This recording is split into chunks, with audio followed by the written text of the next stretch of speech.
Radhika Gaur with the session number 10 of your chapter Force and Laws of Motion, and in this session we are going to discuss about question answers of SAT 1, that is we are going to discuss about in-text questions. So the question number 1 is, which of the following has more inertia? A rubber ball and a stone of same size and a bicycle, or a train and a 5 rupees coin and a 1 rupees coin. हमें बताना है कि इनमें से किसमें ज्यादा inertia होगा.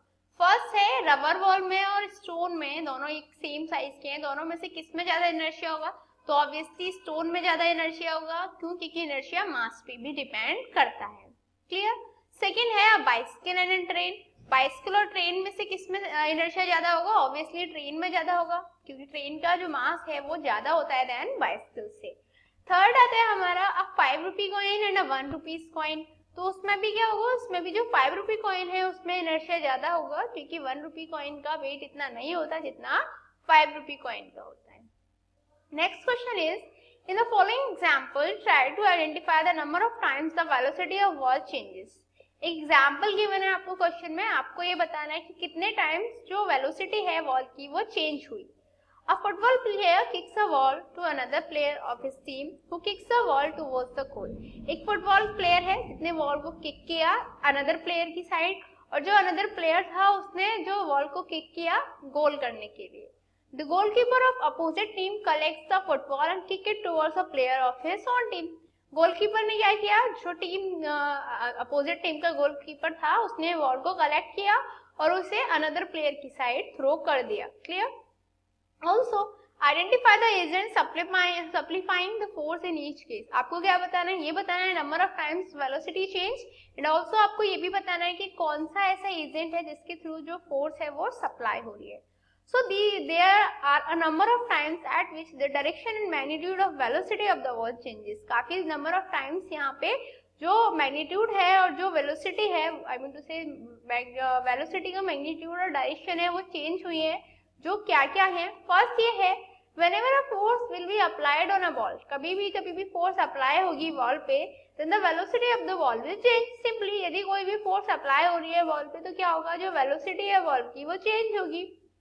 When first player kicks the ball towards another player of his team, then the velocity of ball will change because first player applies some force on the ball. Simple है कि यदि जब फर्स्ट प्लेयर किक करेगा ball को another player की तरफ तो velocity ball की जो है वो चेंज होगी, क्योंकि फर्स्ट प्लेयर ने क्या किया? कुछ फोर्स अप्लाई की है बॉल पे. दिस इज द रीजन जो बॉल है उसकी वेलोसिटी चेंज हो जाएगी. And when another player kicks the ball towards the goal, और जब अनदर प्लेयर बॉल को किक करेगा towards goal, then the velocity of will also change. वहां पे भी क्या होगा? वेलोसिटी बॉल की चेंज होगी. Here again force is applied on the ball, क्योंकि वहां पे भी again force अप्लाई की गई है. And when the goalkeeper of the opposite team collects the ball, जब गोलकीपर जो है अपोजिट टीम का जब वो बॉल को कलेक्ट करेगा, then the velocity of ball will be changed. तब भी क्या होगा? जो बॉल है उसकी वेलोसिटी चेंज होगी and it becomes 0. वहां पे जो वेलोसिटी है वो 0 हो जाएगी. Here the goalkeeper applies some force on the ball to stop, क्योंकि जो गोलकीपर है उसने क्या किया? उसने कुछ फोर्स अप्लाई की जिससे जो बॉल है उसे वो स्टॉप कर पाया.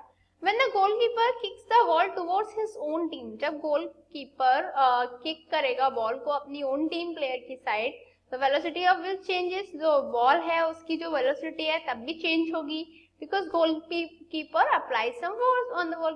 उस टाइम भी जो गोलकीपर है उसने क्या किया? उसने जो बॉल है उस पर कुछ फोर्स अप्लाई की. तो आपने देखा वहां पे 4 टाइम्स हमारी जो वेलोसिटी थी वो चेंज हो रही थी. Now the question is, explain why some of the leaves may get detached from a tree if we vigorously shake its branch. आपको ये एक्सप्लेन करना है ऐसा क्यों होता है कि जो कुछ लीव्स होती हैं ट्री की वो डिटैच हो जाती हैं उस टाइम जब हम उसकी ब्रांचेस को शेक करते हैं. Actually leaves have rest of inertia of rest. जो लीव्स हैं उनमें क्या होता है? इनर्शिया ऑफ रेस्ट होता है. व्हेन द ब्रांच इज शेकन, जब भी हम किसी ब्रांच को शेक करते हैं, they tend to remain in same state. वो अपनी सेम स्टेट में रहना चाहती हैं and get detached when the position of branch changes. और जैसे ही जो ब्रांचेस हैं उनकी पोजीशन चेंज होती है तो जो लीव्स हैं वो डिटैच हो जाती हैं. तो किसकी वजह से होता है ये? Due to inertia of rest.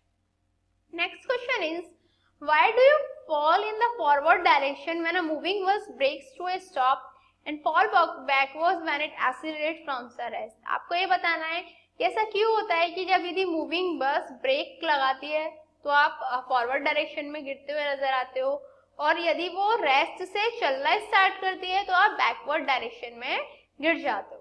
Actually when moving bus brakes to a stop, जब भी कोई बस ब्रेक लगाती है स्टॉप होने के लिए, the passengers who had inertia of motion oppose a change in their state, वो पैसेंजर्स जो इनर्शिया ऑफ मोशन में होते हैं वो क्या करते हैं, वो अपनी स्टेट में चेंज करना चाहते हैं. However, the lower portion of their body in contact with bus comes to the rest. जबकि जो लोअर पोर्शन होता है उनकी बॉडी का जो बस के कांटेक्ट में होता है वो रेस्ट में आ जाता है. ऐसे होने की वजह से क्या होता है, वो फॉरवर्ड डायरेक्शन में गिर जाते हैं. And when the bus एक्सीलरेट्स from the rest, और जब भी कोई भी बस एक्सीलरेट होती है रेस्ट से, the passenger who had inertia of rest, वो पैसेंजर जिनमें इनर्शिया ऑफ रेस्ट होता है, oppose a change in their state, वो उनकी स्टेट में जो चेंज हो रहा होता है उसको अपोज करते हैं. However, the lower portion of their body starts moving with the bus, जबकि जो लोअर पोर्शन होता है उनका बॉडी का वो बस के साथ मूव करना स्टार्ट कर देता है. And hence they fall backward, इसीलिए वो पीछे की तरफ गिर जाते हैं. Next question is, if action is always equal to the reaction, यदि जो एक्शन है वो हमेशा रिएक्शन के इक्वल होता है, explain how a horse can pull a cart. आपको ये बताना है कि जो हॉर्स है वो किसी भी कार्ट को पुल कैसे कर पाता है. The horse pushes the ground in the backward direction. जो हॉर्स है वो ग्राउंड को बैकवर्ड डायरेक्शन में पुश करता है. The ground exerts a reaction force on horse. जो ग्राउंड है वो हॉर्स पे रिएक्शन फोर्स एक्सर्ट करता है.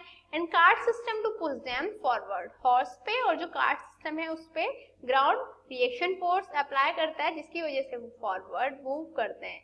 When the reaction force exceeds, जब रिएक्शन फोर्स एक्सीड हो जाती है, the force of friction between the wheels of the cart and the ground, the cart is pushed forward. तो जो force of friction है वो लगती है व्हील्स के और ग्राउंड के बीच में, और जिसकी वजह से क्या होता है, जो कार्ट है वो आगे मूव होना स्टार्ट हो जाती है. तो ये किसकी वजह से होता है, Newton's third law of motion की वजह से होता है, जिसमें हम ये पढ़ते हैं that every action is always equal to the reaction. Next question is, explain why is it difficult for a fireman to hold a hose which ejects large amount of water at a high velocity. आपको ये बताया ना, जो fireman है वो एक होस को होल्ड करके रखते हैं, तो ना वो डिफिकल्ट क्यों होता है, जबकि आई मीन टू से जो होस है वो क्या करती है, लार्ज अमाउंट ऑफ वाटर को इजेक्ट करती है with a high velocity. You have to answer why it is difficult for a fireman. Because the stream of water rushing out of the pipe in the forward direction exerts a large force on the pipe.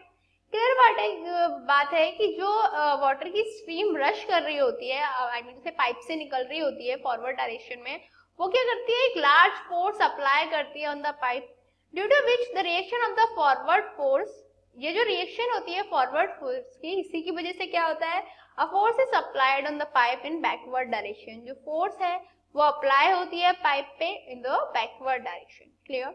Therefore the fireman struggles to keep the hose pipe in rest. इसीलिए जो fireman हैं वो struggle करते हैं ताकि जो होस pipe है वो रेस्ट में रहे. Clear. This is the reason जो फायरमैन है उनके लिए डिफिकल्ट हो जाता है.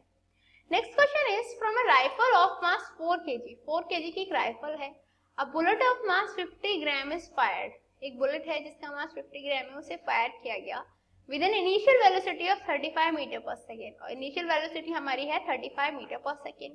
Calculate the initial recoil velocity of the rifle. आपको क्या करना है, जो रिकॉइल वेलोसिटी है राइफल की वो फाइंड आउट करनी है. देखो, mass of gun that is m is equal to हमें गिवन है 4 kg. Mass of bullet that is small m is equal to हमें गिवन है 50 kg, that is 50 into 10 to the power -3 kg. It was 50 gram, तो 50 gram को हम convert कर लेंगे kilogram. Clear. Initial velocity of the bullet that is u is equals to 35 meter per second. Clear? Let recoil velocity of gun be v meter per second. Then mu plus mv is equals to 0 हो जाएगा. ठीक है. जो mu plus mv is equals to 0 है, that is mv is equals to minus का mu हो जाएगा. यहाँ से हम कैपिटल V निकालेंगे तो ये हो जाएगा माइनस का small mu upon capital M. Small m that is mass of gun रख दिया हमने, मास ऑफ बुलेट रख दिया, into small u that is initial velocity of the bullet upon यहाँ पे हमने जो मास है हमारा गन का वो रख दिया. जब ये सॉल्व आउट करेंगे तो रिकॉइल वेलोसिटी कितनी आ जाएगी घन की, माइनस का 0.44 मीटर पर second. Clear. Next question is, two objects of mass 100 gram and 200 gram are moving along the same lines of direction with velocities 2 meter per second and 1 meter per second respectively. दो object हैं, एक का मास 100 gram है, दूसरे का मास 200 gram है, वो move कर रहे हैं along the same line and direction with velocities of 2 meter per second and 1 meter per second respectively. Clear? They collide and after the collision the first object moves at a velocity of 1.67 meter per second. Determine the velocity of the second object. यहाँ पे देखो before collision m1 is equal to 100 gram है, gram को kilogram में चेंज करेंगे, 100 upon 1000 is equal to 0.1 kilogram. m2 is equal to 200 gram है, that is 200 upon 1000 is equal to 0.2 kilogram. u1 is equal to हमें गिवन है 2 मीटर पर सेकेंड, u2 हमें गिवन है 1 मीटर पर second. After collision m1 is equal to हो गया 100 gram, that is 0.1 kilogram. Clear. m2 is equals to हो गया 200 gram, that is 0.2 kilogram, and v1 is equals to है हमारे पास 1.67 मीटर पर second. Now according to the law of conservation of momentum, m1 u1 plus m2 u2 is equals to हो जाएगा m1 v1 plus m2 v2। Clear. हमें क्या करना है, m1 u1 की वैल्यू रखनी है, m2 u2 की वैल्यू रखनी है, m1 v1 की वैल्यू रखनी है और m2 v2 की वैल्यू रखनी है। क्लियर। v2 हमारे पास है नहीं तो हम v2 को ऑब्वियसली फाइंड आउट करेंगे। v2 फाइंड आउट करने के लिए हमने वैल्यूज रख ली। अब देखिए इनके इंटू करके हमारे पास आया 0.2 plus 0.2 is equal to 0.167 plus 0.2 v2। Clear. तो 0.2 v2 इज इक्वल टू हो जाएगा 0.4 माइनस का 0.167, 0.2 v2 इज इक्वल टू हो जाएगा 0.233। क्लियर। तो v2 इज इक्वल टू हो जाएगा 0.233 upon 0.2, that will be is equal to 1.16 metre पर सेकेंड। तो कितनी हो जाएगी वेलोसिटी सेकंड ऑब्जेक्ट की, 1.16 मीटर पर second. Next question is, an object experience a net zero external unbalanced force, is it possible for the object to be travelling with non zero velocity? If yes, state the conditions that must be placed on the magnitude and direction of the velocity. If no, then you have to provide a reason. Clear. Actually as per the first law, no force is needed to move an object which is already moving with a constant velocity। Simple है, first law हमारी क्या कहती है कि किसी भी मतलब कोई भी जो फोर्स है वो रिक्वायर्ड नहीं होती किसी भी ऑब्जेक्ट को मूव कराने के लिए यदि वो ऑलरेडी कांस्टेंट वेलोसिटी के साथ मूव कर रहा होता है। So when an object experience a net zero external unbalanced force, then it can move with a non zero velocity. तो जब भी कोई भी ऑब्जेक्ट एक्सपीरियंस करेगा net zero external unbalanced force, तो वो इजीली मूव हो जाएगा with a non zero velocity. Also an object may not move at all, ये भी हो सकता है कि जो ऑब्जेक्ट है वो एक साथ मूव ना करे। If it experience a not net zero force external unbalanced force, if the object is initially at the rest. Clear. Next है, when a carpet is beaten with a stick, dust comes out of it. Explain. यदि किसी भी carpet को stick से beat करते हैं तो dust निकल के आती है। You have to explain. Actually, when a carpet is beaten with a stick, then the fibers of the carpet attain the state of motion, while the dust particles remains in rest due to the inertia of rest. जब भी किसी carpet को beat किया जाता है किसी stick के through, तो जो फाइबर्स हैं कारपेट के वो स्टेट ऑफ मोशन को अटेन कर लेते हैं, जबकि जो डस्ट पार्टिकल्स हैं वो रेस्ट में रहते हैं इनर्शिया ऑफ रेस्ट की वजह से। Therefore, the dust particles fall down. इसी वजह से क्या होता है, जो डस्ट पार्टिकल्स हैं वो नीचे गिर जाते हैं। Next question is, why it is advised to tie any luggage kept on the roof of a bus with a rope? ऐसा क्यों एडवाइस किया जाता है कि जो लगेज है उसे बस की रूफ पे किसी रोप के साथ टाई करके रखना चाहिए? Because when the bus stops suddenly, क्योंकि यदि ऐसा केस आए कि जो बस है वो suddenly stop हो जाए, then bus comes in the state of rest, तो बस है वो स्टेट ऑफ रेस्ट में आ जाती है, but the luggage remain in the state of motion, लेकिन जो लगेज है वो स्टेट ऑफ मोशन में ही रहता है। So due to inertia of motion, जिससे क्या होता है, इनर्शिया ऑफ मोशन की वजह से द लगेज मूव फॉरवर्ड, जो लगेज है वो फॉरवर्ड डायरेक्शन में मूव करता है and fall down from the roof of the bus, और जो बस है उसकी रूफ से गिर सकता है, इसीलिए उसे हमेशा रोप से टाई करके रखना चाहिए। Next question is, A batsman hit a cricket ball which then rolls on a level ground after covering a short distance. The ball comes to a rest. The ball slow to a stop because the batsman did not hit ball hard enough. क्यों रुकी ball? उसके reasons बताने हैं. क्या ऐसा हुआ कि जो बैट्समैन है उसने बॉल को हार्डली पुश नहीं किया, हिट नहीं किया? ये सेकंड ऑप्शन है, velocity is proportional to the force exerted on the ball. या फिर जो वेलोसिटी है वो प्रोपोर्शनल है फोर्स के. Third, there is a force on the ball opposing the motion. क्या वहां पे फोर्स है बॉल पे जो मोशन को अपोज कर रही है? या there is no unbalance force on the ball. या फिर जो बॉल है उस पर कोई भी अनबैलेंस फोर्स नहीं है, so the ball would want to come to rest. इसीलिए जो बॉल है वो रेस्ट पे आना चाहती है. Actually, the ball slow down to stop because the force of friction acting between the ground and the ball acts as an external force which opposes the motion of the ball. ये किसकी वजह से होता है? क्योंकि वहां पे कोई एक अपोजिट फोर्स लग रही होती है, और वो अपोजिट फोर्स कौन सी होती है? वो फ्रिक्शन फोर्स होती है. फ्रिक्शन फोर्स ग्राउंड और बॉल के बीच में एक्ट होती है, अपोजिट फोर्स होती है, जिसकी वजह से जो बॉल है उसका मोशन जो है वो स्टॉप हो जाता है, जो बॉल है वो स्लो डाउन हो जाती है. Next question is, a truck starts from rest and rolls down a hill with a constant acceleration. Clear? If it travels distance 400 meter in 20 seconds, you have to find its acceleration and also find the force acting on it if its mass is 7 tons. Clear? देखो यहाँ पे u is equals to हमें given है 0, s is equals to given है हमें 400 metre, t is equals to given है हमें 20 second, m is equals to हमें given है 7 टन. क्लियर? टन को हम किलोग्राम में चेंज करेंगे तो 7 into 1000 that is 7000 kilogram. s is equals to ut plus half at square होता है. यहाँ पे हम वैल्यूज पुट करेंगे तो एक्सीलरेशन इज इक्वल्स टू आ जाएगा 2 मीटर पर सेकेंड स्क्वायर. नाउ हमें फोर्स का फॉर्मूला पता है, फोर्स इज इक्वल्स टू होता है ma. m यहाँ पे रखा हमने 7000 into 2 इज इक्वल्स टू हो जाएगा 14000 newton, that is f is equals to हो गया 1.4 into 10 to the power 4 newton. Clear? So what did we learn today? आज हमने क्या स्टडी किया? आज हमने इंटेक्स क्वेश्चन और एक्सरसाइज की कुछ 4-5 क्वेश्चन सॉल्व कर लिए. In next session we are gonna discuss more questions from the exercise. Till then, good luck.